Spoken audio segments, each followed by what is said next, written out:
नमस्कार दोस्तों, स्वागत है आपका अपने चैनल जियो डिकोड में। हाँ दोस्तों, आज हम साउथ कोरिया और जापान की बात करेंगे। साउथ कोरिया जो है ना वो मतलब पहले आर्टिकल पढ़ लेते हैं। South Korea and Japan resume joint naval drills after 9 years signalling improve ties. देखिए 9 साल पहले 9 साल से पहले ये ड्रिल होती थी साउथ कोरिया की और जापान की। पर 9 साल से ये ड्रिल जो थी ना वो बंद हो गई थी, वो साथ में नहीं कर रहे थे। पर अभी अचानक ऐसा क्या हुआ, आज वो देख लेते कि उन्होंने फिर से अपनी ड्रिल जो है वो शुरू कर दी। तो उसके की पॉइंट्स क्या है वो समझ लेते हैं।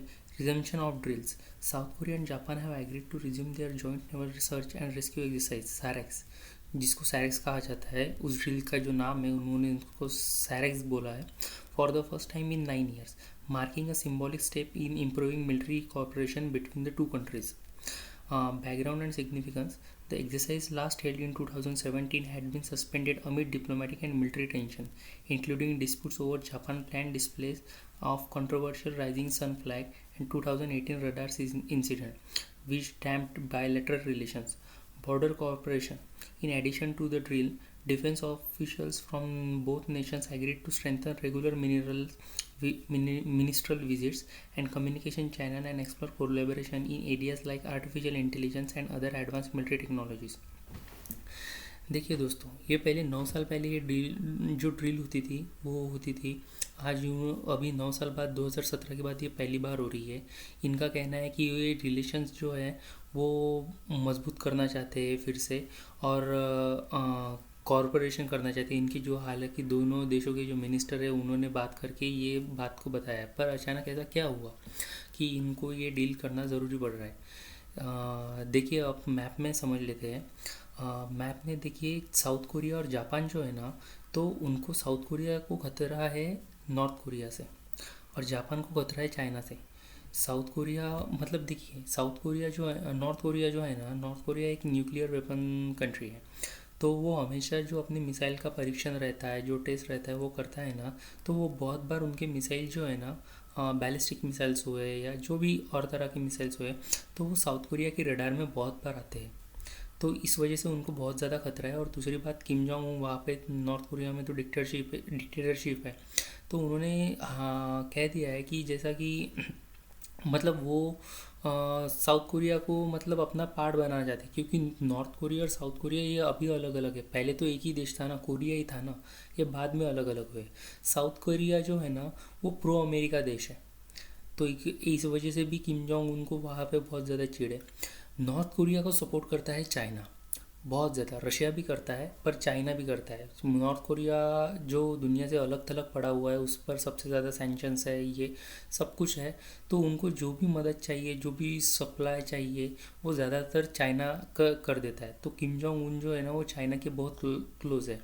और चाइना ने उनको इसीलिए रखा है, मतलब इसीलिए चाइना उनके साथ अच्छे रिलेशन है कि जब भी कभी अमेरिका का प्रॉब्लम आया तो नॉर्थ कोरिया चाइना की हेल्प करेगा, और सीधे सीधे कर सकता है क्योंकि न्यूक्लियर पावर स्टेट है। और दूसरी बात, अगर अमेरिका को अगर किसी ने धमकी दी है, अगर आपको शायद पता होगा तो ट्रम्प के पिछले कार्यकाल में भी मतलब ऐसा बहुत बार हुआ था कि north Korea Kim Jong Un जो है उन्होंने कहा था कि मैं वॉशिंगटन डीसी को उड़ा दूंगा, मैं वाइट हाउस को उड़ा दूंगा। अमेरिका को सीधे तौर पर अगर कोई चैलेंज कर सकता है ना तो वो नॉर्थ कोरिया है, क्योंकि इनको प्रोग्रेस की या इकोनॉमी की इनको इस बात की कोई फिक्र नहीं है। वो सीधे सीधे हमला कर सकते हैं, और अमेरिका भी ये जानता है। इसलिए अमेरिका पूरी दुनिया भर में या वहाँ मतलब ये रिजिम चेंज करने की या किधर कहीं कुछ मतलब सीआईए डायरेक्टली इन्वॉल्व रहता है। पर नॉर्थ कोरिया के ये यहाँ ऐसा नहीं होता है। अमेरिका भले ही पूरी दुनिया में डेमोक्रेसी की बात करता है, उन्होंने कहा कि मतलब जैसे ईरान में देखो तो बहुत लोगों के साथ जुल्म हो रहा है, ऐसा हो रहा है, वैसा हो रहा है, ऐसे बात बहुत सारी करता है। पर अगर नॉर्थ कोरिया की बात करी जाए ना, तो अमेरिका ने अभी तक कोरिया के खिलाफ ऐसा कोई एक्शन लिया नहीं है। और जापान को जो खतरा है चाइना से, क्योंकि चाइना तो क्लेम ही करता है जापान जो है वो जो देश है वो हमारा है। तो इस वजह से ये दोनों जो है ना वो 9 साल बाद साथ में है। इसका पहला रीज़न तो ये है ना, क्योंकि अभी उनको भी पता है कि जियोपॉलिटिकल जो वर्ल्ड में चालू है, क्योंकि जब से ट्रम्प की सरकार बनी है अमेरिका में, तो ऐसा भी हो सकता है कि उनको ट्रम्प पर विश्वास नहीं हो, क्योंकि उन्होंने अरे मतलब ये आदमी अगर ताइवान को छोड़ दे सकता है या किसी देश के प्रेसिडेंट को उठाया सकता है, किडनैप कर सकता है, तो इन्होंने मतलब इनके लिए तो सीधी सीधी बात है ना, अगर इसको हमारे इसमें कोई प्रॉफिट नहीं दिखा तो वो हमको चाइना या नॉर्थ कोरिया से बचाने के लिए क्यों आएगा। और ये सीधी सी बात है, ट्रम्प सिर्फ कोई भी काम करता है ना तो वो सिर्फ अपने प्रॉफिट के लिए करता है। तो एक कारण ये हो सकता है। और दूसरा कारण ये है कि देखिए अभी बात करें तो जिस तरह का से अमेरिका चाइना को काउंटर करने की कोशिश कर रहा है ना, आपको धीरे धीरे समझ में आ रहा होगा कि पहले देखिए, पहले ईरान को डिस्टेबलाइज किया, उसके बाद वहाँ पे उनकी जो एनर्जी ऑयल सप्लाई लाइन थी तो उनको वहाँ से कट कर दिया। दूसरा उन्होंने मेक्सिको सॉरी वेनेजुला के प्रेसिडेंट को उठाया, वहाँ पे मतलब उन्होंने अपना अभी जो एक्टिंग प्रेसिडेंट है वो अभी अपना ला के रखा है। तो जो भी ये चाइना के करीब देश थे, ये दो तो चले गए। अभी वो जो है ना जो ईस्ट चाइना सी या सी ऑफ जापान जो है ना, तो वहाँ पे मतलब अगर देखा जाए ना तो एशिया में कोई ना कोई तो ऐसा मतलब अमेरिका का इन्फ्लुएंस कब बढ़ेगा, जब कोई कंट्री उनके साथ मिलकर काम करेंगी। और उन्होंने चाइना को काउंटर करने के लिए पहले इंडिया को रखा था। उनके भी मिनिस्टर्स का आपने अगर देखा होगा इंटरव्यू, तो उन्होंने अमेरिका के मिनिस्टर्स ने बहुत बार कहा है कि हमने चाइना को काउंटर करने के लिए इंडिया पर रखा था, हमने इंडिया को बहुत अच्छे तरीके से रिलेशंस मेंटेन किए थे। 30 साल हमने टाइम दिया था, 30 साल तकरीबन, कि हमारे रिलेशंस अच्छे हो जाए। पर बात ये है ना कि जब से ट्रम्प ने टैरिफ लगा दिया ना, तो इंडिया जो है ना वो अभी तो ना प्रो अमेरिका रहा ना एंटी अमेरिका रहा, वो अमेरिका से कुछ लेना देना नहीं है। इंडिया अपने रास्ते पे अपने चल रहा है। अगर कुछ भी हुआ, अगर अमेरिका पर आगे चल के अमेरिका किसी युद्ध में भी उलझ जाता है, तो हमें इससे कोई बात मतलब लेने देने वाली बात नहीं है। तो इन्होंने क्या किया है, अभी जापान और साउथ कोरिया दोनों भी प्रो अमेरिका देश है। तो अपना इन्फ्लुएंस बढ़ाने के लिए अमेरिका जो है अपने पर्दे के पीछे मतलब पर्दे के पीछे से इन दोनों को साथ मिला रहा है, इनके जो रिलेशंस है ना वो स्ट्रॉन्ग बना रहा है। आगे चल के अगर कुछ हुआ तो अमेरिका साथ में खड़ा है, ये बता तो रहा है। पर वो ऐसा मतलब अगर अगर नॉर्थ कोरिया की बात हुई या चाइना की बात हुई, तो आप दोनों मिलकर भी ये बात मतलब आपने संभालना चाहिए, या इनके रिलेशन स्ट्रांग होने के बाद यहाँ पे अपना इन्फ्लुएंस होना चाहिए, अपना डोमिनेंस होना चाहिए। इस बात के लिए अमेरिका जोर दे रहा है। आगे चलते हैं। तो देखिए क्यों हो रहा है ये सब, तो नॉर्थ कोरिया के देख लेते हैं, मतलब क्यों साउथ कोरिया और जापान ये मिलकर ड्रिल कर रहे हैं। तो नॉर्थ कोरिया जो है ना वो रेगुलरली टेस्ट बैलिस्टिक मिसाइल, जो मैंने पहले बता दिया, has nuclear weapon, send missile near Japan air space, threaten out South Korea military, बोल दिया ये पहले बता दिया। China growing naval power in the region is another concern, China अपनी ये बढ़ा रहा है। The drills are officially called naval search and rescue exercise, this is called SAREX. This mean rescue sailors, helping ship in distress, aircraft crash rescue आणि disaster response. ये एक कारण, ये जो 4 कारण इन्होंने बताए हैं ना, ये हो सकते हैं, पर ये जो है ना ये सेकेंडरी है। अगर मेन फोकस जो है ना उनका, तो उनको अपना जो डिफेंस है ना वो बहुत अच्छा तगड़ा बनाना है। और इन देशों के खिलाफ चाइना मतलब एक बहुत बड़ा सुपर पावर बनने की ओर जा रहा है या बन गया है। पर आप एक मतलब अमेरिका के भरोसे पे रहकर तो चाइना को मतलब मात नहीं दे सकते हैं ना। आगे चलते हैं।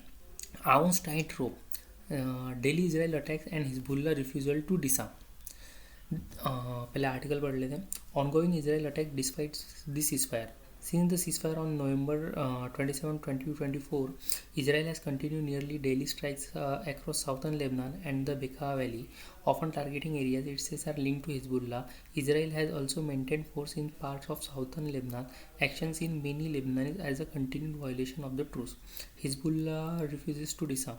Hezbollah leadership has firmly stated it will not disarm north of the Litani River as long as Israel continues its strike and military presence. The group insists it remains committed to defense and cannot relinquish weapons while Israel action persists. The risks of further escalation. Analysts and sources cited in the article warn that if Israel continues attack and Hezbollah continues to openly refuse disarmament, Lebanon could face deeper political and security crisis. Aoun is trying to prevent a breakdown in state stability while balancing international and domestic pressure. देखिए, Lebanon में जो ये हो रहा है ना, Lebanon की जो लीडरशिप है ना, तो ये उनके लिए बहुत बड़ा झटका है।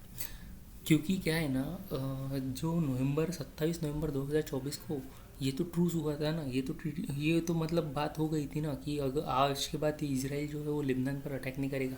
फिर भी इजराइल बार बार ये अटैक कर रहा है। उनके मिनिस्टर ने कहा है कि ऐसा इजराइल ने 10,000 बार से ज़्यादा कर दिया। वो एक मतलब बहुत बड़ा चढ़ा के नंबर बोल रहा है और कोई कुछ नहीं कर रहा है। देखिए, सीधी सी बात है, इजराइल जो है ना वो पावरफुल कंट्री है। वो कहता है हम हमारी सिक्योरिटी के लिए हम ये स्ट्राइक कर रहे हैं, क्योंकि उन्होंने कहा है कि हिजबुल्ला को पूरा अपना हथियार डाल दो। हिजबुल्ला कह रहा है कि हम हथियार नहीं डालेंगे, तुम पहले जो है ना स्ट्राइक करो। और हिजबुल्ला, देखिए, हिजबुल्ला जो है ना वो हथियार अपने डालने वाला नहीं है और जो इजराइल है ना वो स्ट्राइक कंटिन्यू करेगा। क्योंकि देखिए, इसका जो मेन रीज़न है ना वो जो है वो ईरान की ओर जाता है। अगर आपको मेरे लास्ट वीडियो में जो बोला था कि लेबनान में जो हिजबुल्ला है वो ईरान की सबसे स्ट्रॉन्ग और मजबूत प्रॉक्सी है। अगर ईरान में रीजन चेंज होने वाली है, अगर ईरान में सब कुछ आखिरी जो गेम होने वाला है वो ईरान में है, तो ईरान की मदद करने के लिए लेबनान नहीं आना चाहिए, लेबनान यानी हिजबुल्ला नहीं आना चाहिए।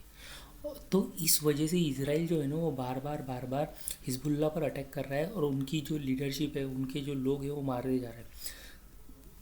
बहुत मतलब ये मारना इसलिए मतलब वो जितना कमज़ोर हो सकता है ना उतना। ये तो सिर्फ उन्होंने मतलब रीज़न दे दिया है कि मतलब अपने हथियार डाल दिए। हथियार डालने के बाद वो क्या फिर से उठा नहीं सकते?